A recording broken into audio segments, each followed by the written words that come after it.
Maman Africa la fii ci Casablanca ñu am contentement bu rëy tey déplacé ñu ba si Marie ñu seet si suñu xarit suñu lépp Basir mu nekk koo xam ne tey kenn du ko laajte muy liggéey bu am solo ndax tey ñu ngi sensible jeune yu bari tey ñoo xam ne tey comme samay moromu jigéen itam nekk TikTok bi nga xam ne tey ràññee nañu asalaamaaleykum Basir.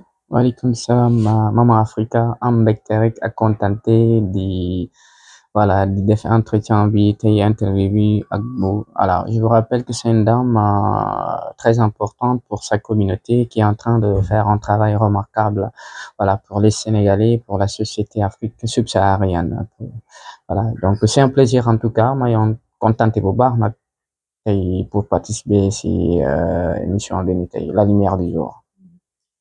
Basir ñu am contentement bu rëy ci dalal la fi tey ñu am waxtaan bi nga xam ne tey dañ koy waxtaan gën a sensible sénégalais yi nga xam ne tey ñoo fi nekk di yeewu fii ci biir Maroc Maroc nekk na dëkk boo xam ne yombul dëkk boo xam ne lépp daw la lépp stress la mën naa ne Maroc bokk na ci dëkk yi nga xam ne tey mën nañu calculer kii ñi nga xam ne tey ñoo fi ñi nga xam ne tey ak yeneen xeet yi nga xam ne tey ñu ngi fi Maroc amoo temps bu bëri pour lekk amoo temps bu bëri pour leneen sa temps yëpp ci liggéey la tey Maroc mën nañu wax ne benn repas par jour à part sa ndékki benn repas yi dem nañ ba nga xam ne nit ñi sax habitué nañ ko nga xam ne tey daanaka boo nekkee sa kër sax daanaka heure bi ngay lekk rek ngay lekk kon bu wax ni nit ñi bàyyi seen xel xam ne Maroc yombul ñu jéem a xool ni ñu amee dara fii mën ko rawale seen dëkk mën a créer foofu dara loo xam ne tey mën na sax jël ñetti nit wala ñeenti nit di leen fay loolu day tax dëkk bi dox fii Maroc li ko doxal du dara amuñu dara lan moo leen doxal seen dëkk bi tey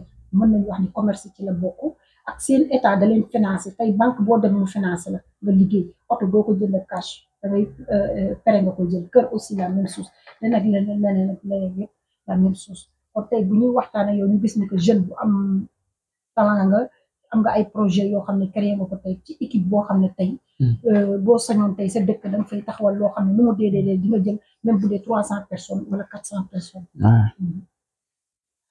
Voilà. Merci quand même Maman Africa donc mbégte rek la maa ngi bég bu baax quoi donc on entretient hyper. di liggéey wala ci jàng bi rek nga concentré wu. Effectivement dama doon jàng di liggéey excuse-moi de parler un tout petit peu le français en fait damay boole ñaar yëpp quoi voilà donc jàng ak liggéey daal voilà jàng ak liggéey parce que ñun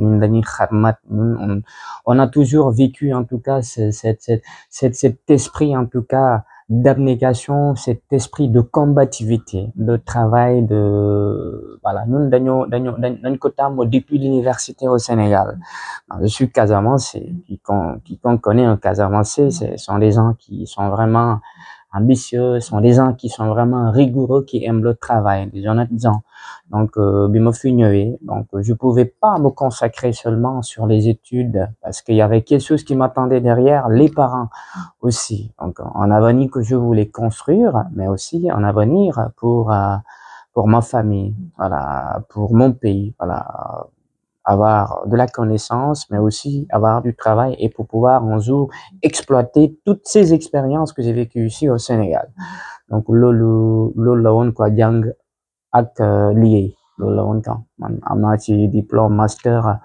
voilà et j'ai aussi jalonné dans pas mal de secteurs voilà donc dem naa ci ay secteurs yu bari secteur communication secteur entrepreneuriat voilà donc man ci côté boobu noonu dam ci yëngu bu baax en fait oui. waaw ba tey. lu tax ma lay question bi ma lay posé waat tey. léegi mën naa wax ne li nga wax léegi.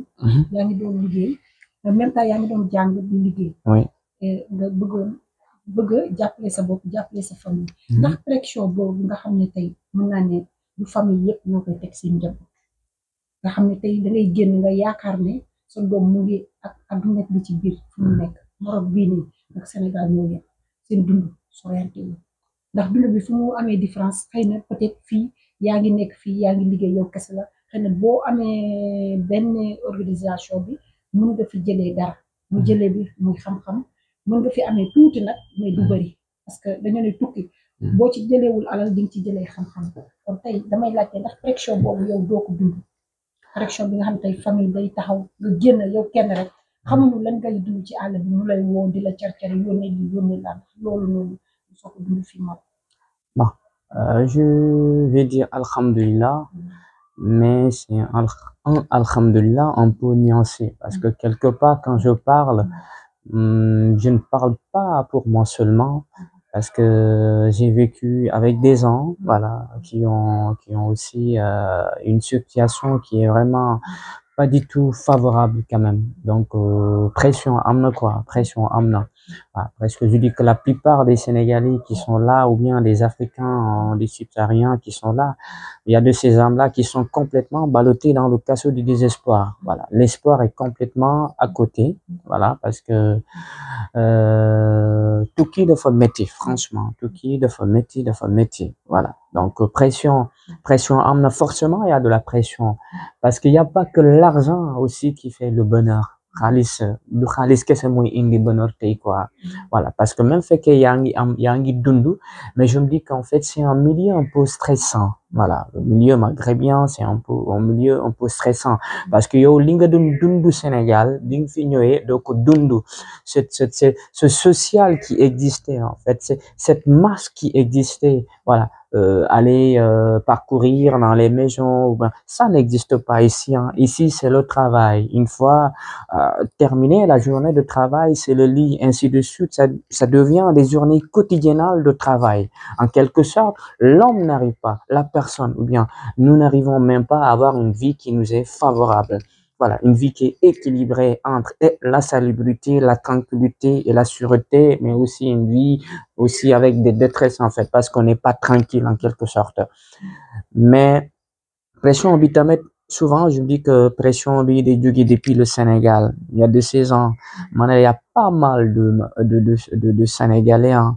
Voilà, ils sont venus, voilà, feebaru ñu defuñ dara, mais une fois ici, attanuñu pression bi finalement, ils se sont donnés en tout cas à la rue, à la drogue, voilà, ay so yoo xam ne tout ça, pression bi, la pression familiale, parce que quelque part, je me dis qu'il y a une fuite de responsabilité de nos parents. Il y a une fuite de responsabilité des parents, parce que parfois les parents, voilà, ils savent pas ce que vivent certains de nos compatriotes sénégalais ici, quoi. Ñoom duñu xam, ñoom daal yónnee rek, quoi. Mais c'est normal quand même nga liggéey jàppale say waajur, mais quelque part aussi il faudrait que les parents puissent aussi avoir une réflexion un tout petit peu approfondie par rapport à la situation que les enfants vivent ici, que ces enfants, que ces fils-là vivent ici du Sénégal. Fii dafa metti, pression bi nañu xam ne attanuñ ko, jigéen ñi surtout. Man du ma concevoir que parfois les parents laissent leurs enfants, les filles en fait, venir au Maroc, parfois fekk mbokk amu fi ça, voilà, nga koy sànni mel ni danga ko sànni en fait, parce que moi je me dis que une jeune fille, personnellement j'aurais pas conseillé une de mes sœurs de venir ici, franchement, parce que pression góor attanu ko, waxuma la sa jigéen en fait. Léegi ñoom parfois nañu xoolaat tamit côté boobu noonu, surtout les filles. Mais il y a des milieux vraiment pervers en fait, quoi, pervers. Voilà, soo amul vraiment mind bu dëgër, xel bu dëgër, di nga jàdd de, tu vas devoir vraiment laisser tes valeurs au Sénégal. Voilà. Donc damay wax ne tamit Sénégalais yi ñoo ngi def ay failles yu bëri en fait. Le Sénégalais aujourd'hui oublie ses valeurs que ces grands hommes nous ont inculquées depuis le Sénégal, Aline Sitoé Diatta, de Ahmadou Bamba, de Mame Maodo Malick, de Baye Niass. Donc ce sont des valeurs que les Sénégalais aujourd'hui oublient d'amener, de vivre aujourd'hui ici, quoi. Sénégalais yi ñoo ngi ci ay dóor def loo xam ne jaatut, voilà, c'est-à-dire amul solidarité. Il y a un manque de solidarité énorme aujourd'hui que je constate. Bien sûr que jadis ça existait une certaine solidarité, mais aujourd'hui ça commence à disparaître. Da ngay gis des frères de même sang aujourd'hui qui ne partagent pas une certaine paix entre eux, c'est-à-dire des frères de même famille en fait, ñuy dakkalante génnal sama néeg en fait. Parfois man j'ai vécu avec des gens où je leur ai même même héberger chez moi, alhamdulillah. Moi aussi, au début, c'est comme ça. Voilà, nit non la quoi, da ngay jàppale keneen jàppale parce que soo jaaree si yeneen situation yi, un homme qui est honnête, quelqu'un koo xam ne moom il se jouit de sa conscience, de sa rationalité. doo mun a dund yeneen dund yi nga mun a gisaat tamit beneen Sénégalais sa mbokk dund boo nga bàyyi ko ci biir. Man je l'ai pas, j'ai pu héberger pas mal de personnes quand même. dañ leen génne ay mbokk sax génne leen en plein nu. J'en ai fait en fait. Donc pour te dire qu'il y a un manque de solidarité énorme entre les Sénégalais yi nañu xoolaat seen jikko yi seen doxalin yi. C'est un royaume ici quoi, voilà. Donc fii nu ñu tëggee seen loi yi et consorts, c'est pas la même chose qu'au Sénégal. Donc voilà, je sais pas. am na solo parce que tey élection dina tax ñooñu leen génne noonu peut-être mën naa jàpp ne ci sama jàngat du ñoo xam ne dañoo bon ndax tey yow xam nga li ngay am par mois ci biir am boobu ngay am noonu ci nga yaakaar yónnee sa famille ci nga yaakaar dund ci nga yaakaar def sa lépp tey jii nga nekk nit parce que du ma ne ñëpp am na góor ñoo xam ne fii ay góor yu am jom xam ne lu dul liggéey daan seen doole rek moo leen ñor comprendre nga xëy na peut-être